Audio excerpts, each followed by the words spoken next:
Hello, fiends, and welcome to another horrific edition of Casey's Creepy Creations. Tonight, we have a truly nauseating little nugget that I wrote and narrated, which I like to call Escape from Mirror Earth. This is the concluding chapter to the Mirror Earth adventure. For anyone who missed the last episode, we were introduced to the crew of the Odyssey. During a space mission to chart the frontiers of our galaxy, Captain Rostova and crew encountered what appeared to be a mirror image of Earth, but things were not as they appeared. For this Earth was a place of savagery, as the crew soon discovered as they were captured and taken prisoner. Now, without further ado, let us begin tonight's installment. As always, we caution that the above video is not suitable for children, and if you suffer from a weak heart, please watch at your own risk. Captain Elena Rostova's spirit was as bruised as her knees as she scrubbed the cold floor. The overseer's guards reveled in degrading her, a once respected captain now reduced to a menial laborer. 30 days of captivity had passed since the Odyssey's capture, each one a calculated attempt to break her and her crew. Sleep offered no escape, haunted by the memory of Ensign Khalid's brutal execution. The image of his dismemberment, a chilling spectacle for the surviving crew, was forever etched in her mind. The overseer, a figure of cold clinical detachment, observed the horror with detached interest. 28 souls remained from the original 36, each day bringing the chilling fear of who would be next. Rostova knew she had to find a way out, not just for herself, but for the sake of Earth. Footsteps echoed in the corridor, shattering the oppressive silence. The small window in her cell door darkened, followed by the metallic click of the lock disengaging. Rostova tensed, bracing herself for another cruel twist of fate. The door swung open, revealing Engineer Diaz, flanked by two imposing guards. His face was gaunt, etched with the horrors of captivity, but his eyes held a spark of something Rostova hadn't seen in weeks. Purpose. "The Overseer requests your presence, Captain," Diaz announced, his voice devoid of emotion. "Please come with us." Rostova rose slowly, searching Diaz's face for any hint of his true intentions. Had he truly betrayed them? They led her through unfamiliar corridors, deeper into the administrative complex than any prisoner was allowed. Finally, they arrived at a vast chamber dominated by technical displays and a holographic projector. The Overseer stood before it, examining a detailed schematic of the Odyssey, now weaponized and enhanced. "Captain Rostova," he greeted, his voice cultured and chilling. "I trust your accommodations continue to meet your needs?" Rostova remained silent, refusing to play his game. "Engineer Diaz has been most helpful in our project," the Overseer continued, gesturing towards the hologram. "We've made remarkable progress adapting your vessel's technology to our purposes. The propulsion modifications you suggested have increased efficiency by 40%, Diaz added, standing beside the Overseer. "The ships should be ready within 5 days. Rostova felt a cold dread grip her heart. Diaz was collaborating, not just under duress, but willingly. "Ships?" she asked, the word barely escaping her lips. The Overseer smiled thinly.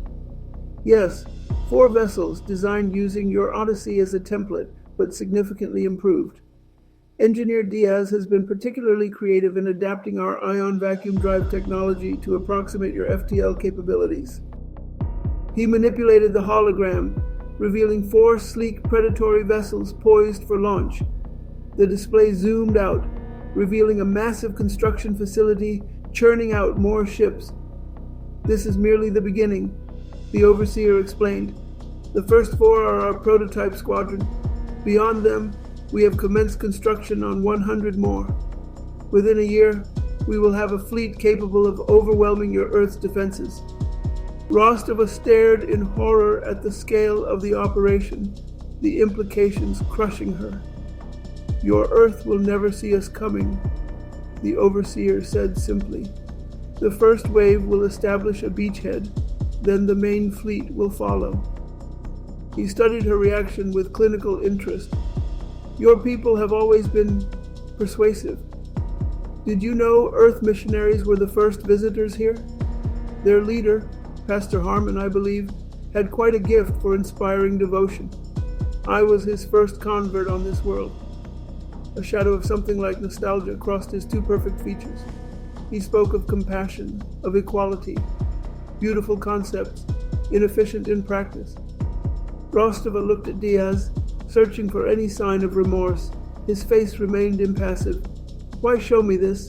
She demanded. Because I believe in efficiency, Captain. Your crew continues to resist in various small ways. Sabotage, escape attempts, information gathering. It wastes my time and resources dealing with these interruptions. The overseer circled the hologram, studying Rostova's reaction.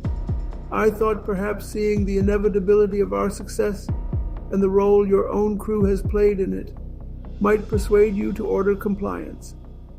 The survivors could live quite comfortably as technical consultants rather than manual laborers. Go to hell, Rostova replied evenly. The overseer sighed. As expected, Engineer Diaz predicted your response almost verbatim. Diaz finally met her eyes, something unreadable flickering in his expression. The captain is stubborn to a fault. It's why the crew follows her. Indeed. The overseer nodded to the guards. Return her to general population. Perhaps when Dr. Chen's vivisection is broadcast tomorrow, she'll reconsider my offer. As the guards dragged her away, Rostova locked eyes with Diaz one last time. Had she imagined that slight nod, almost imperceptible? Back in her cell, a thin slave woman arrived with the evening meal. Eat, the guard ordered before moving on. Once out of earshot, the woman deliberately spilled the tray. Clumsy wretch, she muttered, then whispered, Look at what you're cleaning up. Kneeling to gather the spilled food, Rostova found a folded scrap of fabric beneath the mess. Hidden from view, she examined it. A piece of torn uniform with Diaz's handwriting. Knee maintenance tunnel. 3 days. Aero 200. All doors will unlock. One chance only. Hope flickered in the darkness. On the third night, Rostova lay awake, counting the minutes. At precisely 200, the lights flickered and died. The soft click of her cell door unlocking was the signal. Rostova moved immediately, sliding into the corridor. Emergency lighting cast an eerie red glow. This way, she hissed to Helmsman Volkov. Quickly, find the others. More crew members joined them, drawn by rumors of escape or blind faith. 14 survivors assembled in the northeast sector. At the junction, a figure stood concealed in shadows, a maintenance worker.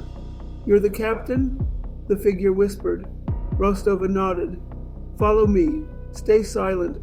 We have 4 minutes before the backup generators engage. The worker led them through narrow passages to a heavy metal door marked with warning symbols. Beyond it stretched a long, damp tunnel. 2 kilometers, their guide instructed. Follow the tunnel to the end. Someone will meet you there. The trek seemed endless, exhaustion threatening to overwhelm them. Finally, the tunnel opened into a massive underground cavern. A transport vehicle waited, large enough for all of them. Behind it stood another resistance member, armed. Quickly, the fighter urged. The facility alarm has sounded. They piled into the transport, which sped down a rough roadway. After 20 minutes, the transport slowed, approaching a dead end, until hidden doors slid open, revealing a massive hangar. The Odyssey sat alongside 4 sleek black vessels, invasion craft, just as the overseer had shown her. As they disembarked, Diaz emerged, accompanied by a woman Rostova had never seen, and 3 other resistance fighters. Behind them, secured to a medical transport, lay Dr. Chen, alive but unconscious.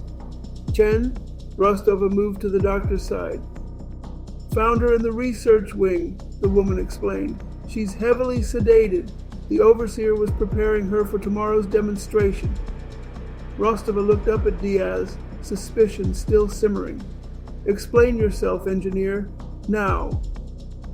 "I needed you to see the ships, to understand what they were planning," he said quickly. "I couldn't risk telling you everything in case you were interrogated. The Overseer's people are thorough." "You've been helping them." A grim smile crossed his face. "In a manner of speaking. I've been studying the mirror ship's structural patterns to identify weaknesses. The ion vacuum drives they're using are inherently unstable when pushed beyond certain parameters." "He's been working with us for weeks," the woman interjected. "I'm Lyra, Resistance Network. Your engineer has been feeding us information, helping us arrange this escape." "The Overseer was once called Thomas," Lyra added. "He was converted by Earth missionaries who crash-landed here 60 years ago. Their leader taught equality and compassion, but Thomas saw an opportunity. He gained the pastor's trust, then murdered him, and twisted his teachings into a system of absolute control. The Resistance preserves the original teachings. That's what we're fighting to restore." Rostova studied Diaz carefully. "And the Overseer suspects nothing?" "He believes I've been cooperating to save my own skin. I've given him enough real improvements to maintain the fiction while building in critical flaws that won't be apparent until they're activated." A distant alarm began to sound. Lyra tensed. "They've discovered the escape. We need to move." "Is Odyssey operational?" Rostova demanded. Diaz nodded. "Basic systems only. They've stripped her for parts to understand our FTL technology and adapt it to their ion vacuum drives. But I've been making modifications of my own while conducting repairs." "The Resistance has been risking everything for this moment," Lyra added. "We've been moving messages, arranging weapons, and transportation. Our embedded workers in the Overseer's compound arranged the power failure and secured access routes." "Get everyone aboard," Rostova ordered. "Diaz, how long until we can launch?" 10 minutes to complete the startup sequence I've been secretly preparing. "But Captain," he hesitated, "the Overseer will pursue. These ships are faster than Odyssey, even in its compromised state." "Then we'll need a diversion." Rostova turned to Volkov. "Arm yourselves. Prepare for company." As the crew hurried aboard, Lyra handed Rostova a weapon, a pulse rifle. "These ships represent everything the Overseer has built toward. He won't let them go easily." "You're coming with us?"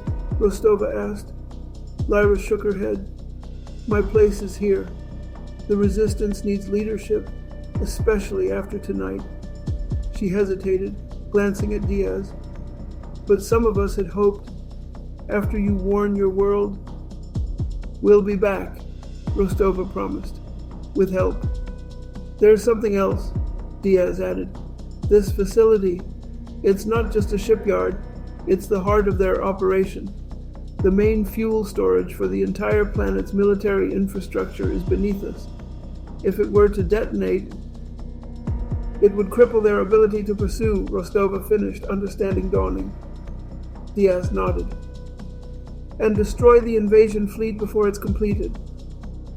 The hangar doors suddenly shuddered as something heavy impacted them from outside. "They're breaking through," one of Lyra's fighters shouted. "How would we trigger such an explosion?" Rostova asked. Diaz pulled a small device from his pocket. "Remote detonator. I've spent weeks placing charges at critical junctures. One signal and the whole complex goes." "Go," Lyra urged. "We'll hold them as long as we can." Rostova hesitated, then pressed her weapon into Lyra's hands. "For your people." The Resistance leader nodded once, understanding the gesture's meaning. As Rostova sprinted toward Odyssey's ramp, she heard Lyra barking orders to her fighters, positioning them for what would likely be their final stand. "How long until they breach the door?" Rostova demanded, strapping into the captain's chair as her remaining crew took positions around the bridge. "Minutes at most," Volkov replied, monitoring external sensors. "I count at least 30 guards, heavily armed, and he paused. Captain, the Overseer is with them. On screen, they could see Lyra's resistance fighters taking up defensive positions behind cargo containers, weapons ready. The hangar doors bulged inward with each impact. Diaz, status?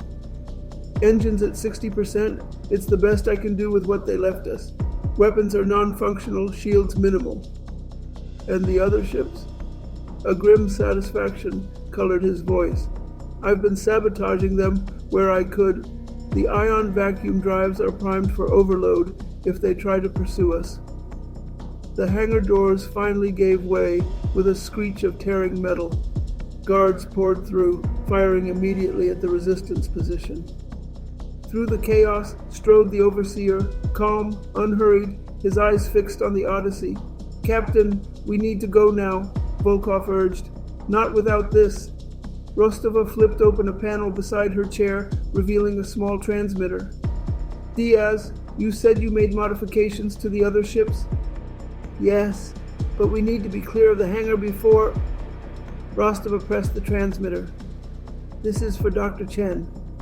The 4 sleek black vessels surrounding Odyssey simultaneously activated, their engines glowing with blue fire.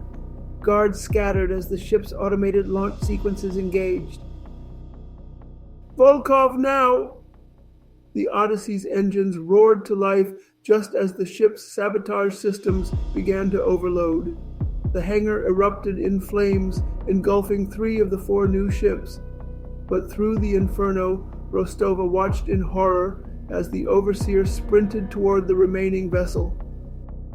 The Odyssey lifted off, punching through the hangar's roof as fire consumed the facility below.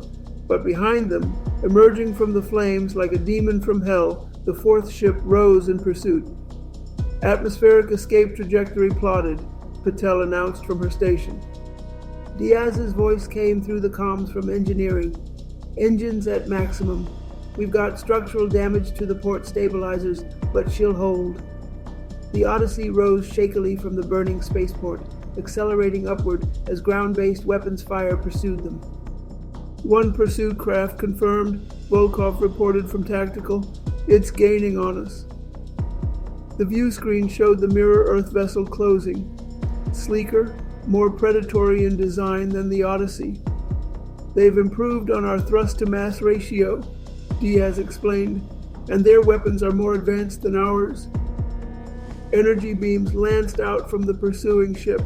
The Odyssey rocked violently under the impact. Shields at 70%, Volkov shouted. We can't take much more of that. Open a channel, Rostova ordered. The Overseer's face appeared on screen. Captain Rostova, he said pleasantly, you've caused quite a disruption to my plans. I admire your tenacity, if not your judgment. It's over, Rostova replied. Your invasion fleet is destroyed. The Overseer smiled. A minor setback. I'll build more. But first, I'll reclaim your vessel and your crew, particularly our friend Engineer Diaz. Not going to happen, Rostova stated flatly. Then the Overseer said, You have no choice. My ship is faster, better armed, and I've had weeks to study your capabilities. Surrender now, and I'll consider allowing some of your crew to live, as pets perhaps. Rostova cut the transmission and turned to Diaz. Tell me you have a plan. A grim smile spread across his face. I built that ship, Captain. I know exactly where its weaknesses are. Another blast struck the Odyssey, sending crew members sprawling. Shields at 40%, Volkov reported. We won't survive another direct hit. How far until we can achieve FTL? Rostova asked Patel. 3 minutes at current speed, the navigator responded. We need to clear the gravity well of the planet before we can safely engage the drive. But they'll catch us before we reach the boundary. Diaz looked up from his console. There's something I didn't tell you before. I built in a back door to their shield harmonics. One targeted burst at the right frequency should disrupt their entire defensive grid. Target and fire when ready, Rostova ordered. Volkov targeted the enemy ship and fired. The beam seemed to pass harmlessly through the vessel's shields. Then the entire defensive barrier around the ship flickered and collapsed. "Direct hit! Their shields are down!" Volkov exclaimed. "Now, full assault!" Rostova commanded. "Target engines and weapons!" The Odyssey unleashed everything it had. The Mirror Earth vessel shuddered under the barrage, listing to one side as multiple systems failed simultaneously. But the Overseer wasn't finished. His ship, though damaged, continued its pursuit. A desperate final shot struck the Odyssey's engine section, sending shockwaves through the vessel. "Engineering to bridge," came a panicked voice. "Coolant leak in the primary reactor. We're losing containment." "Can we make it to FTL range?" Rostova demanded. Patel's fingers flew over the controls. "Barely, if the engines hold." "Diaz, get down to engineering. Do whatever it takes." As Diaz rushed from the bridge, the planetary gravity boundary appeared on their sensors. Behind them, the Overseer's damaged vessel still pursued, relentless despite its injuries. "He's charging weapons again," Volkov warned. "Evasive pattern, Delta," Rostova ordered. "Put everything we have into shields." The Odyssey banked sharply, narrowly avoiding the enemy's desperate attack. The gravity boundary grew closer on their sensor readings, promising escape if they could reach it. "Engineer into bridge," Diaz's voice came through, strained over the sound of alarms. "I've stabilized the reactor, but we're running on fumes. One jump is all we get, no second chances." The Overseer's ship fired again, a glancing blow that sent the Odyssey spinning. "Restabilizing," Patel shouted, fighting the controls. 10 seconds to FTL boundary." The view screen showed the Overseer's vessel matching their course, preparing to follow them through space. "He's going to make it through with us," Volkov realized with horror. "No, he's not," came Diaz's voice, suddenly calm. "I'm sending the detonation signal to the facility." "At this distance?" Rostova questioned. "The blast will create a gravitational shock wave. It should disrupt their drive alignment when they try to follow us." "And if it disrupts ours as well?" "Better than leading him to Earth," Diaz replied simply. Rostova nodded. "Do it." The Odyssey reached the jump boundary, engines straining against the damage they'd sustained. At the precise moment they engaged their FTL drive, Diaz triggered the detonation signal. On the view screen, they witnessed the distant planet's surface erupt in a massive explosion. The shockwave raced outward, catching the Overseer's ship as it attempted to follow, sending it tumbling into an uncontrolled spin. The Odyssey's jump was violent, worse than any they'd experienced before. Then, suddenly, stillness. The familiar stars of home space surrounded them. "Location confirmed," Patel whispered in disbelief. "We're back in Earth space, solar system. We made it." The surviving crew members exchanged haunted looks. They were home, but forever changed. "Casualty report," Rostova requested softly. 8 lost during captivity, Chen reported solemnly. 5 during escape. 13 of us made it back. Rostova closed her eyes briefly. "And Diaz?" "Engineering sustained heavy damage during the jump," Volkov replied. "Checking now." After a tense moment, Diaz's voice came through, weak but alive. "Still here, Captain, though I might need some time in medical." As the Odyssey limped toward Earth, Rostova ordered a ship-wide channel. "This is the captain. We've survived an ordeal that no crew should ever have to face. We've lost good people, friends and colleagues whose sacrifice allowed the rest of us to return home. We carry with us not just the memory of their courage, but a warning for Earth." She paused, looking at the distant blue planet growing larger on the view screen. "When we reach Earth, each of you has a choice. Stay and tell our story, or return with me to Mirror Earth." The bridge crew looked at her in shock. That planet is on the frontier of known space, but we can find it again, Rostova explained. And when we do, I intend to go back. There are people there fighting for a better world, people who helped us escape. We owe them more than abandonment. Diaz to bridge, came the engineer's voice. I should inform you, Captain, that I left behind technical specifications with the resistance, enough to give them a fighting chance against the Overseer if he survived. And Lyra? Rostova asked gently. A moment of silence. I don't know if she survived, but if she did, then we'll find her, Rostova promised. After we warn Earth, after we heal, we'll find a way back.